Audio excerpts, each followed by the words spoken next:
Hi welcome to GSM పిల్ల YouTube channel.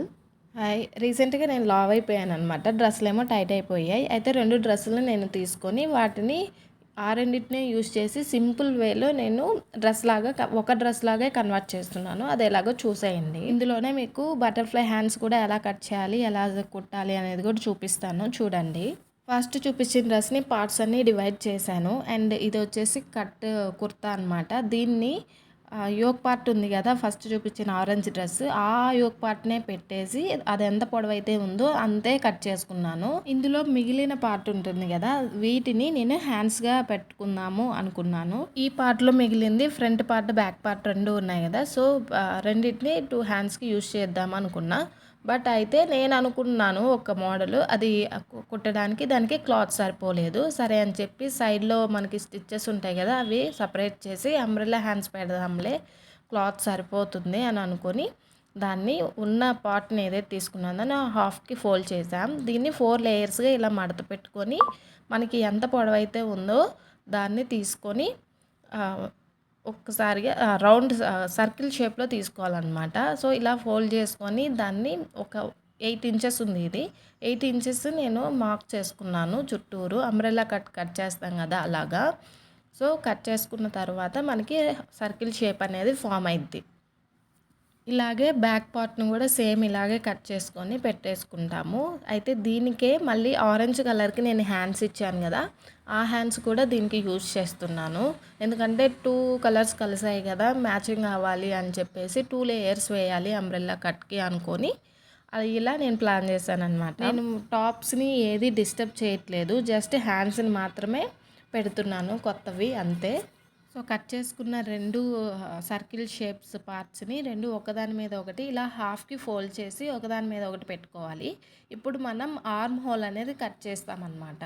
అయితే నేను ఇది 1 లేయర్కే వస్తుంది, ఆ హ్యాండ్కి ఈ హ్యాండ్, రైట్ హ్యాండ్కి లెఫ్ట్ హ్యాండ్కి కదా. సో ఇప్పుడు నేను సెకండ్ లేయర్ కూడా వేద్దాం అనుకున్నాను కదా ఆరెంజ్ కలర్ది.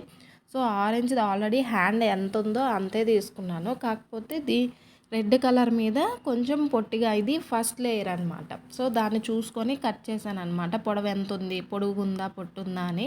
సో దాన్ని చూసుకొని బేస్ చేసుకొని దాన్ని ఎంతో కట్ చేసేసా. బట్ అది అనేది సపరేటు, ఇది నేను పెట్టాలి కాబట్టి ఇందులో పెడుతున్నాను. అయితే బటర్ఫ్లై హ్యాండ్కి మనం ఆర్మ్ హోల్ ఎలా పెట్టుకోవాలంటే, నాది ఆర్మ్ హోల్ వచ్చేసి 16 ఉంది రౌండ్. దాంట్లో హాఫ్ ఎంత 8, 8లో హాఫ్ ఎంత 4.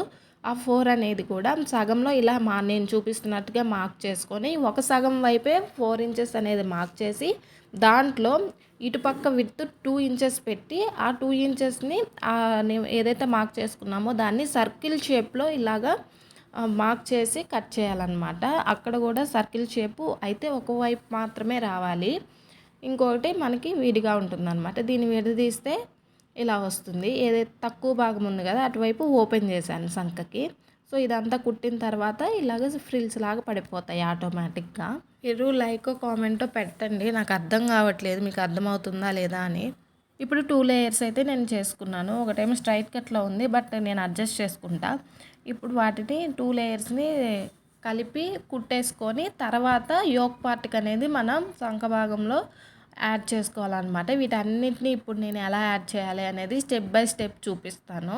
ఫస్ట్ వచ్చేసి హ్యాండ్స్కి 2 లేయర్స్ తీసుకున్నాం కదా, ఆ 2 లేయర్స్ని ఏది పైకి రావాలి ఏది కిందకి రావాలి అనేది చూసుకొని ఒకదాని మీద ఒకటి పెట్టేసి అది రెండింటిని జాయిన్ చేసుకోవాలి. ఆ రెండింటిని జాయిన్ చేసుకున్న తర్వాత మడత పెట్టి హాఫ్కి ఫోల్డ్ చేసుకొని అక్కడ మార్క్ ఒకటి పెట్టుకోవాలన్నమాట. అలా మార్క్ పెట్టుకుంటే మనకి షోల్డర్ దగ్గర ఒక స్టిచ్ వస్తుంది కదా యోక్ పార్ట్లో, దాని దగ్గర మిడిల్లో అది వస్తే ఆ తర్వాత అటు ఇటు కరెక్ట్గా ఉందా లేదా అనేది పెట్టుకోవచ్చు. సో నేను రివర్స్లో చూపిస్తున్నాను కదా, ఈ వీడియోలో చూపిస్తున్నట్టుగా ఫస్ట్ లేయర్ ఏదైతే ఉందో దాన్ని యోక్ పార్ట్ పైకి ఉండేలాగా పెట్టుకోవాలి. స్టిచ్ సంక భాగంలో రెండిటికి వేసిన తర్వాత రివర్స్ చేస్తే మనకి ఆరెంజ్ కలర్ పైకి వస్తుంది, అలాగే ఆ కలర్ కిందకి వెళ్ళిపోతుంది. ఇప్పుడు సంక భాగానికి చేతులు అనేవి అతికించేసాము. ఇప్పుడు అటు ఇటు మనకి ఏవైతే పార్ట్స్ ఉన్నాయో వాటిని ఇప్పుడు రివర్స్లో పెట్టాలన్నమాట. అంతే, మెయిన్ ఫ్యాబ్రిక్ సైడే పెట్టుకొని రివర్స్లో ఇలా స్టిచ్ వేసుకోవాలి, అటు సైడు ఇటు సైడు.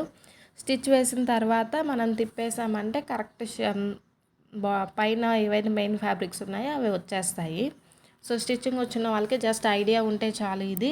మిగతా అంతా ఏం చెప్పక్కర్లేదు. సో, అన్ని స్టిచ్ అంతా అయిపోయిన తర్వాత సైడ్ అనేది జాయిన్ చేసుకోవాలి. ఇంక మనం అంతే, ఇంకేమీ లేదు.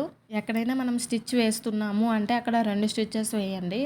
ఒకటేసి గమ్మునుండొద్దు. ఇప్పుడు మనం హ్యాండ్స్ దగ్గర నుంచి కింద వరకు కూడా సైడ్ స్టిచ్ అనేది వేసేసుకోవాలి. మన మెజర్మెంట్ ప్రకారం. సో, సైడ్ స్టిచ్ అనేది వేసేసాను. ఇప్పుడు డ్రెస్ ఎలాగొచ్చిందనేది చూద్దాము. ఆల్రెడీ అన్నీ స్టిచ్ చేసినవే కాబట్టి చాలా త్వరగా అయిపోయింది. కింద పార్ట్ మొత్తం స్టిచ్ చేసిందే కదా, తీసిన తర్వాత ఏ పార్ట్కి ఆ పార్ట్ వచ్చేసిందనమాట. యోక్ పార్ట్ని సపరేట్గా స్టిచ్ చేద్దాము అనుకున్నాను కానీ అదే యూస్ చేశాను. మళ్ళీ ఎందుకు డిస్టర్బ్ చేయడము అని చెప్పి. సో, ఇది అయిపోయిన తర్వాత నేను ఆరెంజ్ కలర్ దానికి పైన యోక్ పార్ట్కి వేశాను కదా, దాన్ని నేను హెయిర్ బౌ కోసం కట్ చేసుకున్నాను. కట్ చేసుకొని హెయిర్ బౌ చేసేసాను. అంతే, ఫ్యాబ్రిక్ని ఎక్కడా వేస్ట్ చేయలేదు, ఏది వేస్ట్ కాలేదు. అందరూ చూస్తున్నారు, సైలెంట్గా ఉంటున్నారు కానీ నాకు అర్థం కావట్లేదు. మీరు లైక్ చేసి కామెంట్ చేయండి ఫస్ట్ ఆఫ్ ఆల్ నాకు ఇంకా ఏం కావాలి అనేది. ఓకేనా, బాయ్ బాయ్.